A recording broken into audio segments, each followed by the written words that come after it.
Okay, so Jurgen Klopp has announced that he'll be standing down and leaving Liverpool as manager at the end of the season. He's obviously been in charge now for 8 seasons. This announcement has surprised many and taken many by surprise. Was not There was no rumour mill linking him to leaving at any point, in the sense of, well, he's not under pressure. They're top of the league. They're in the hunt for 4 trophies. They're in a cup final and in the League Cup, and they're in the fourth round of the FA Cup after a brilliant win when against Arsenal in the third round. When in the first half they looked all over the place, second half they woke up and decided to play with a weakened squad, not by choice, but because of the Africa Cup of Nations injuries and suspensions. They had a very, very young bench. And so he put out the strongest possible side to play Arsenal and won at the Emirates. They're still in Europe. They're top of the Premier League. They're in a very strong position. So the timing has surprised many.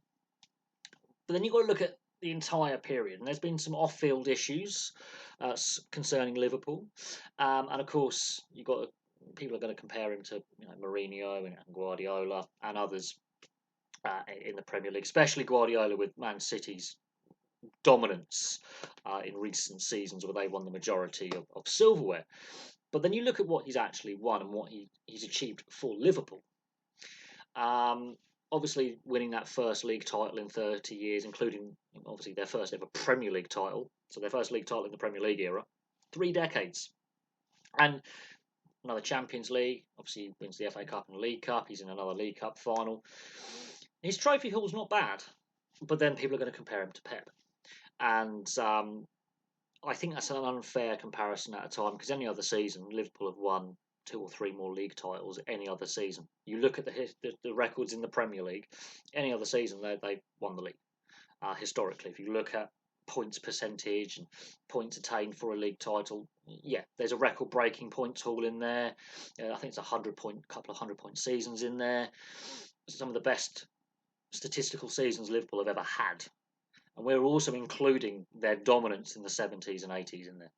Very dominant side in the 70s and 80s. And yes, while he's been there 8 years and hasn't won as much as potentially he could have, it's going to be a very hard position to fill for Liverpool.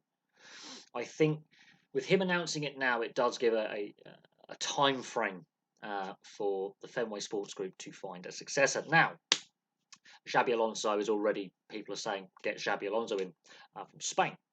But now here's the thing. We know Gareth Southgate, his contract's up after this summer's Euros, and whether he decides to stay on for another 2-year cycle or not, we don't know. So, and Jurgen Klopp has never ruled out coaching an international team. But would Jurgen Klopp's style of play and the fact that he's an overseas manager go down with the current FA as it currently is, with their previous 2 overseas experiments? Then there's also, in his statement, he said he doesn't have the same energy levels and drive that he did a couple of seasons ago, and that the time is right to take an extended break from the game. It's best for him, best for the club, best for the players. He says he's obviously got a great attachment to the city. He loves the fan base. He loves the city, and obviously he loves the game. He was the same when he was at Dortmund. He was exactly the same at Dortmund. When he moved on from there, he obviously was an emotional farewell from Dortmund, and he's beloved in Dortmund and he's beloved in Liverpool by both sets of fans. Now, the issues off the field: European Super League, the financial fair play / profit sustainability rules, and the changes there, and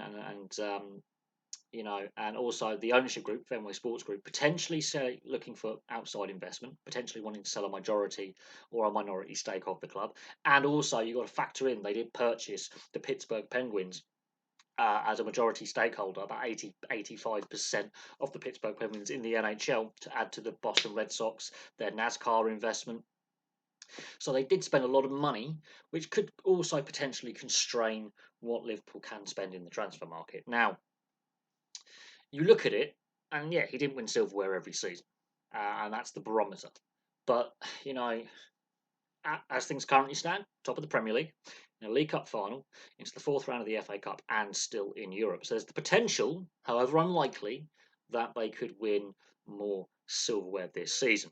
They could do a League Cup double, they could do a Europe and domestic and league treble or quadruple. There is that possibility there, but I think it's going to be very, very difficult. Now, how will this impact the playing group? Could they lose morale, or could they just unite together and go backs against the wall and do it for the manager. So it's going to be interesting to see who they get in to replace him. They've got a good time frame now. They've got a good time frame to do their due diligence and get a replacement. Will the style of football change post Klopp completely, or will they try and find a manager who plays a very similar style that suits the systems that are in place? And will some of the younger players potentially get more game time next season with a new guy in charge? Will the new guy in charge go, right, we've got to go with a more academy-based philosophy rather than getting in the big overseas stars in if there is going to be constrained spending? And also we hope that this is not just, this is not because of any underlying health issues. Management is an exceptionally stressful job.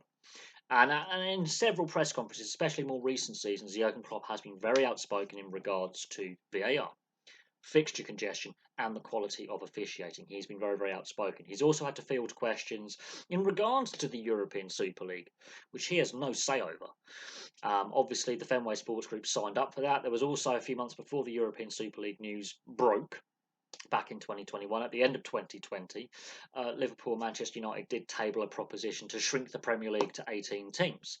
That got voted down. So off the field, there are some, ongoing issues. Now, whether that's also with that added stress and high pressure environment contributed to his decision, we don't know. How long he decides to spend out of management, or if he's decided to go, I'm done from management now, I'm going to take a step back. We'll wait and see. And we'll also wait and see if he does at some point decide after the end of the season, after a bit of a breakout from the game, whether he does go down the international coaching route. Because obviously people are saying, well, Gareth Southgate's potentially leaving England after the Euros. Could he take a period off, go into international management? Will he decide to take up another club coaching role at some point, or has he decided time is right? Even though we've still got, I would say, a good 10 years worth of top flight seasons ahead of him as a manager, could he decide right now the time is right at this point to go put management to bed for a while? But I would say any club would be very, very happy to have Jurgen Klopp as a manager. Where the club is now, on the field at least, to where they were when he took over 8 seasons ago, complete difference. The style of play is different, the confidence about the team is different. And we are starting to now see those academy products get into the first team squad and start making their way through. And they've been very, very consistent over this period. They have been very, very consistent. Yes, last season they were off the boil. And in the last couple of seasons, Man City have been that dominant and that far ahead. But they've been so consistent. And if you look at previous Premier League and then in the old Football League Division 1 days, look at winning points totals. They would have won a fair few league titles historically in under Klopp if that was a different era. So there is that. So we'll have to see who they get to replace him and what he decides to do in a year, maybe 2 years' time, maybe 6 months' time. But we shall see. But anyway, there we go. Jurgen Klopp to stand down as Liverpool manager at the end of the season. Please place your thoughts in the comments section below, and I will have some more content for you very, very soon.